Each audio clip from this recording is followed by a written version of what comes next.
जब पूरा शहर ज़ॉम्बी वायरस से तबाह हो चुका था, तब एक फैमिली इन खतरनाक ज़ॉम्बीज से बचने के लिए गांव की ओर चला जाता है। लेकिन उन्हें पता नहीं था कि वहां भी उनके लिए एक नया खतरा इंतजार कर रहा है। कहानी की शुरुआत एक फैमिली को दिखाते हुए होती है। इस फैमिली में फ्रांसिस और आयरिस पति पत्नी हैं और उनके साथ उनके 2 बेटे हैं, बड़ा बेटा जोशुआ और छोटा बेटा लुकास। वे सभी एक कार में बैठकर गांव की ओर जा रहे हैं। उनकी कार पर खून के धब्बे लगे हैं क्योंकि पूरे देश में ज़ॉम्बी वायरस फैल चुका है और ज्यादातर लोग ज़ॉम्बी बन चुके हैं। शहर की हालत बहुत खराब हो चुकी थी, इसलिए फ्रांसिस किसी तरह अपनी फैमिली को बचाकर गांव ले आया। वह अपने पुराने फार्म हाउस पर पहुंचता है, इस उम्मीद में कि यहाँ वे सुरक्षित और आराम से रह पाएंगे। लेकिन जब वे अंदर जाते हैं तो हर तरफ बिखरी हुई चीजों को देखकर फ्रांसिस हैरान रह जाता है। फ्रांसिस अपने माता पिता को आवाज लगाने लगता है। फिर वह अपने पिता के कमरे में जाता है और देखता है कि उसके पिता बिस्तर पर मरे पड़े हैं। उनके हाथ में एक बंदूक थी। ये सब देखकर फ्रांसिस समझ जाता है कि उसके पिता ज़ॉम्बी वायरस से इन्फेक्टेड हो गए थे और ज़ॉम्बी बनने से पहले ही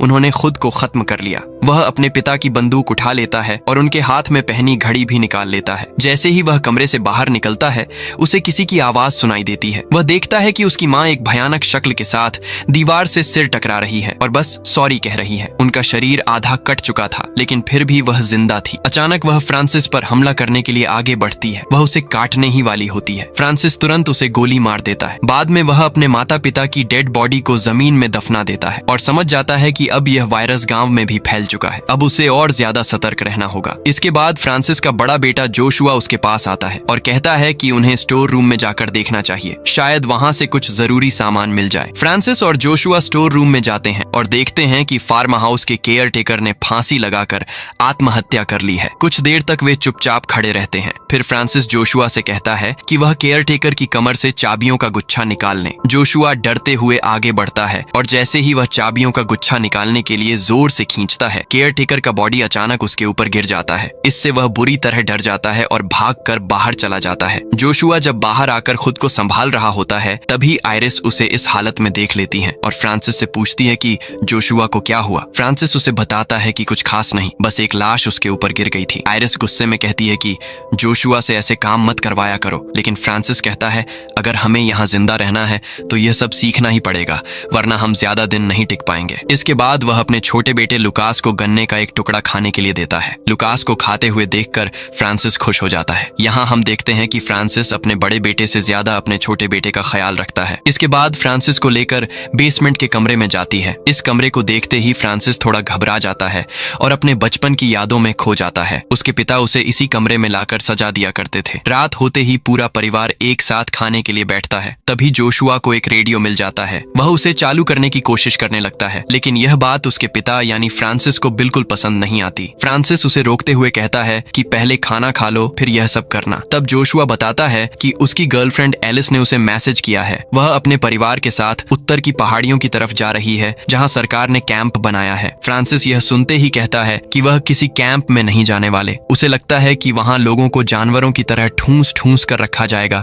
और खाने के लिए भी संघर्ष करना पड़ेगा। इसीलिए वह सबको साफ कह देता है कि वे यहीं रहेंगे और कहीं नहीं जाएंगे। लेकिन उसकी यह बात आयरिस को बिल्कुल पसंद नहीं आती, क्योंकि वह भी यहाँ नहीं रहना चाहती। रात में आयरिस फ्रांसिस से कहती है कि वह जोशुआ से इतनी सख्ती से बात ना करें, क्योंकि अब वह बड़ा हो चुका है। रात को सोते समय फ्रांसिस एक भयानक सपना देखता है, जिसमें उसके पिता एक डरावनी शक्ल में नजर आते हैं। वह डर के मारे जाग जाता है और घबराकर आयरिस को कसकर पकड़ लेता है। सुबह जब वे इस बारे में बात करते हैं तो आयरिस साफ कहती है कि उसे यहाँ रहना बिल्कुल पसंद नहीं है। फ्रांसिस के बुरे सपने और आयरिस की जिद के चलते वह मजबूरी में अपने परिवार के साथ पहाड़ी के कैंप की तरफ जाने के लिए तैयार हो जाता है। वे एक वैन में बैठकर सफर शुरू करते हैं। आगे बढ़ते ही वे देखते हैं कि एक पुल पर कई गाड़ियां रुकी हुई हैं और रास्ता बैरिकेड से बंद किया गया है। ये देखकर फ्रांसिस कहता है कि उन्हें वापस फार्म हाउस लौट जाना चाहिए, लेकिन आयरिस जिद करती है कि रास्ते का एक हिस्सा खुला हुआ है। वह बिना कुछ सोचे समझे गाड़ी से उतरती है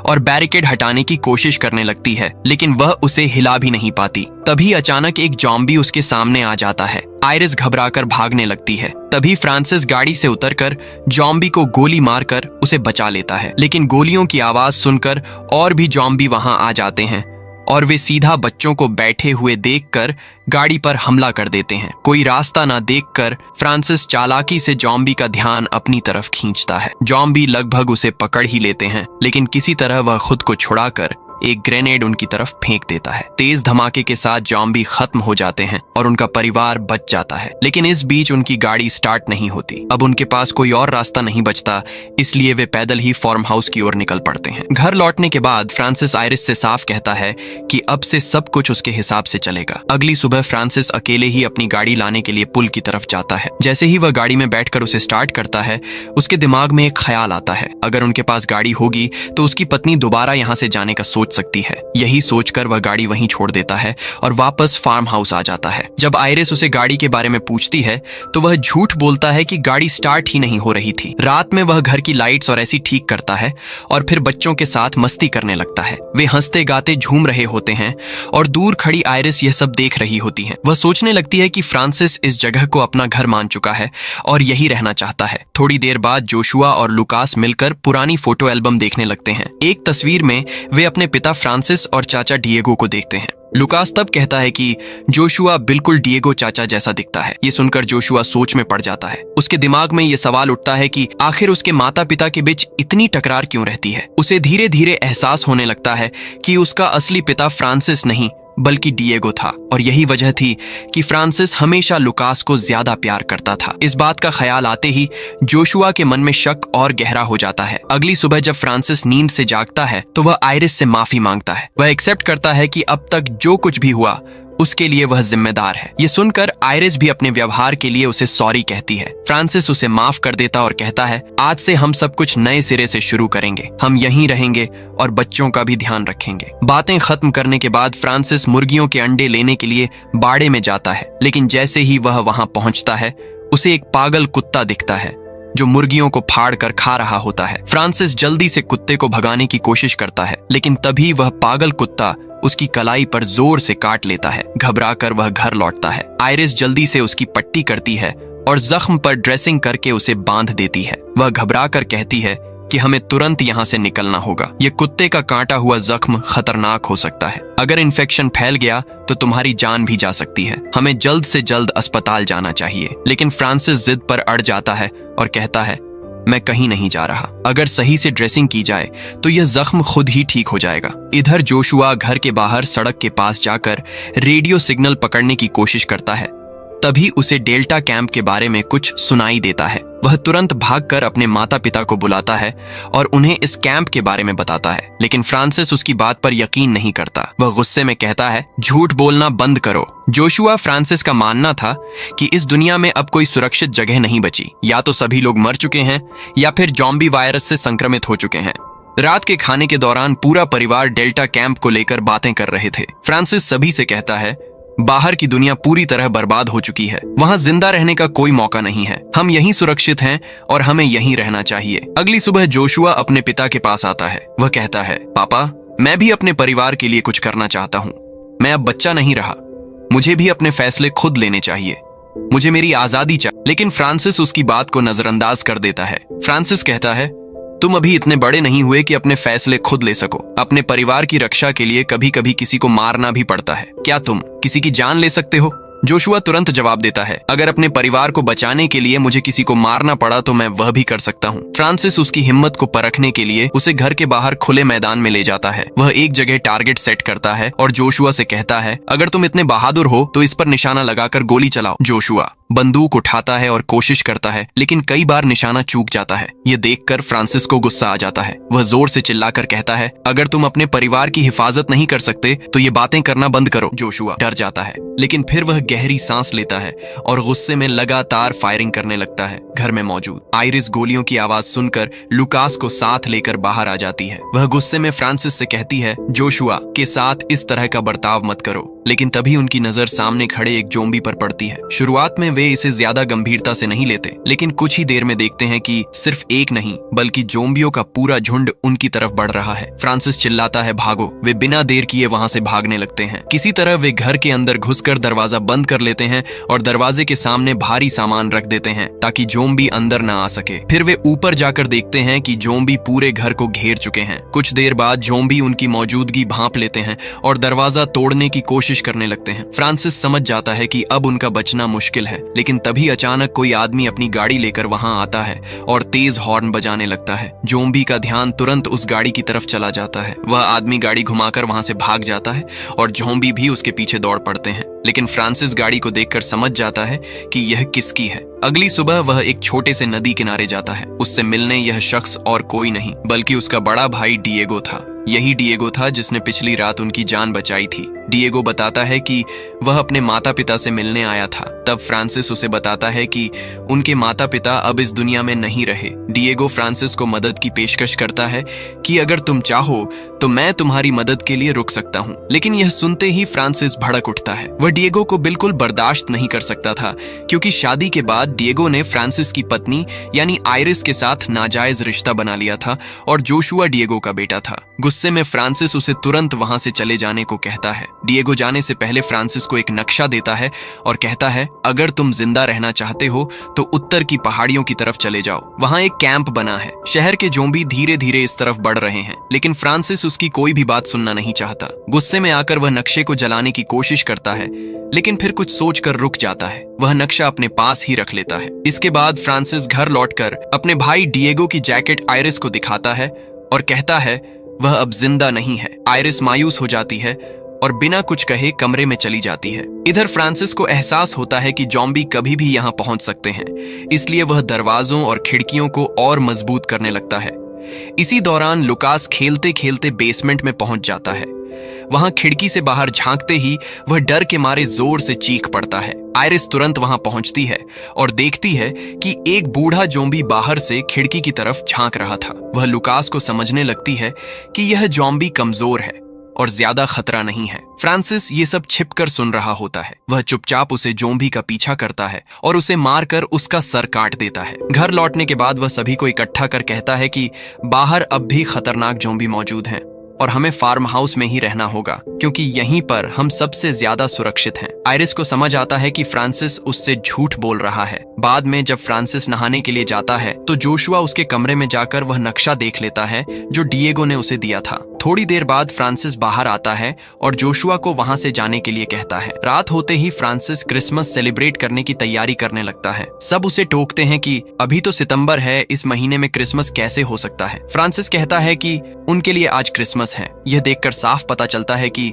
फ्रांसिस की मानसिक स्थिति धीरे धीरे बिगड़ रही है। रात के खाने के दौरान जोशुआ अपनी माँ को उस नक्शे के बारे में बताता है। आयरिस तुरंत फ्रांसिस से पूछती है कि उसने नक्शा कहाँ रखा है। ये सुनते ही फ्रांसिस गुस्से में आ जाता है और कहता है कि उसके पास कोई नक्शा नहीं है। फ्रांसिस आगे कहता है कि वह जानता है कि आयरिस बाहर जाने के लिए बेताब है ताकि वह अपने प्रेमी के पास जा सके। फिर वह बच्चों से कहता है कि उनकी माँ किसी और के साथ भाग जाना चाहती थी, लेकिन चारों तरफ वायरस फैलने की वजह से वह ऐसा नहीं कर पाई। ये सुनकर बच्चे रोने लगते हैं और अपनी माँ से पूछते हैं कि क्या यह सच है। आयरिस बच्चों को जवाब देती है कि उनके पिता जो कुछ कह रहे हैं वह सच है। इसके बाद फ्रांसिस सबको चेतावनी देता है कि कोई भी इस घर से बाहर नहीं जाएगा। वह गुस्से में नक्शा उठाकर आग में फेंक देता है और उसे जला देता है। यह देखकर आयरिस का गुस्सा फूट पड़ता है और वह फ्रांसिस को एक जोरदार थप्पड़ मारकर अपने कमरे में चली जाती हैं। अगले दिन फ्रांसिस अपने खेत में गन्ने लेने जाता है, क्योंकि अब वे सिर्फ यही खाकर दिन गुजार रहे हैं। उधर आयरिस बच्चों के पास जाती है और उनसे बात करने लगती है। यहाँ से यह साफ समझ आता है कि बच्चे अपनी माँ के साथ सेफ फील करते हैं,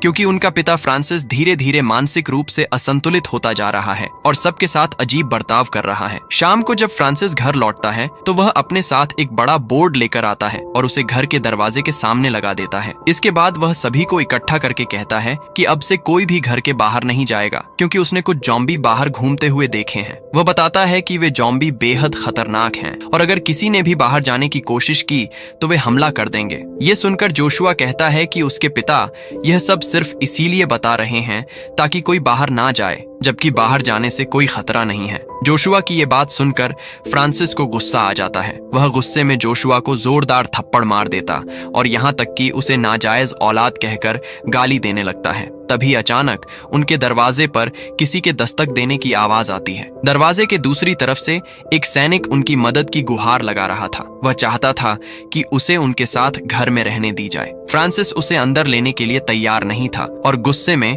उसे तुरंत वहां से चले जाने के लिए कहता है। लेकिन तभी जोशुआ आगे बढ़कर दरवाजा खोल देता है, जिससे वह सैनिक घर के अंदर आ जाता है। आयरिस दौड़कर उसके पास जाती है और देखती है कि उसके शरीर पर गहरी चोटें लगी हुई हैं। आयरिस उससे पूछती है कि उसके साथ आखिर हुआ क्या था। सैनिक बताता है कि वह डेल्टा कैंप में काम करता था। उसके कैंप में खाना खत्म हो गया था, इसलिए वह और उसके कुछ साथी शहर में खाना लेने गए थे। लेकिन जब वह खाना लेकर लौट रहे थे, तभी ज़ॉम्बी ने उन पर हमला कर दिया। इस हमले में उसके सभी साथी मारे गए, लेकिन वह किसी तरह बचकर भाग निकला। सैनिक आगे बताता है कि वहां एक आदमी था जिसने अपनी जान जोखिम में डालकर उसे बचाया। मरने से पहले उस आदमी ने उसे यह घर का पता दिया था और यहाँ आने को कहा था। ये सुनकर सभी समझ जाते हैं कि वह आदमी और कोई नहीं बल्कि फ्रांसिस का बड़ा भाई डियागो था। आयरिस तब उससे पूछती है कि क्या वह अब भी जिंदा है। वह सोल्जर उन्हें बताता है कि ज़ॉम्बी उसे चारों तरफ से घेर चुके थे और अब तक शायद वह मारा जा चुका होगा। इसके बाद आयरिस उसके घावों पर पट्टी बांध देती है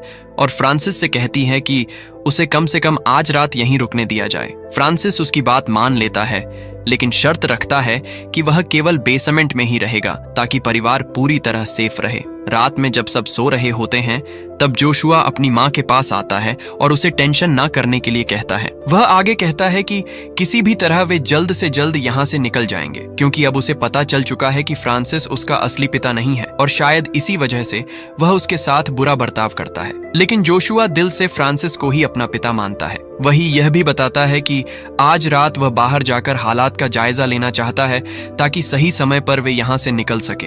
आयरिस उसे परमिशन दे देती है और फिर जोशुआ बाहर निकल जाता है। अगली सुबह जब सभी नाश्ता कर रहे होते हैं, तभी फ्रांसिस वहां आता है। वो देखता है कि जोशुआ वहां नहीं है, तो वह आयरिस से पूछता है कि वह कहां गया, लेकिन आयरिस कोई जवाब नहीं देती। तभी फ्रांसिस की नजर दरवाजे पर पड़ती है जो खुला होता है। वह तुरंत समझ जाता है कि जोशुआ घर से भाग गया है। यह देखकर उसका गुस्सा इतना बढ़ जाता है कि वह हाथ में हथौड़ा उठाकर उस सोल्जर के सर पर मार देता है, जिससे वह मौके पर ही मर जाता है। यह देखकर आयरिस और लुकास डर से कांप उठते हैं। फिर फ्रांसिस गुस्से में आयरिस के पास जाता है और उसे जोर से धक्का देता है, जिससे वह बेहोश हो जाती है। जब आयरिस को होश आता है तो वह खुद को और लुकास को बेसमेंट में बंद पाती है। दूसरी ओर फ्रांसिस घर के बाहर उस कुत्ते को देखता है जिसने पहले उसे काटा था। इस बार वह उसे देखकर अपना गुस्सा काबू में नहीं कर पाता और बाहर जाकर बेरहमी से उसकी हत्या कर देता है। लेकिन उसका पागलपन यहीं खत्म नहीं होता। उसकी मानसिक स्थिति इतनी बिगड़ चुकी होती है कि वह कुत्ते का मांस पकाकर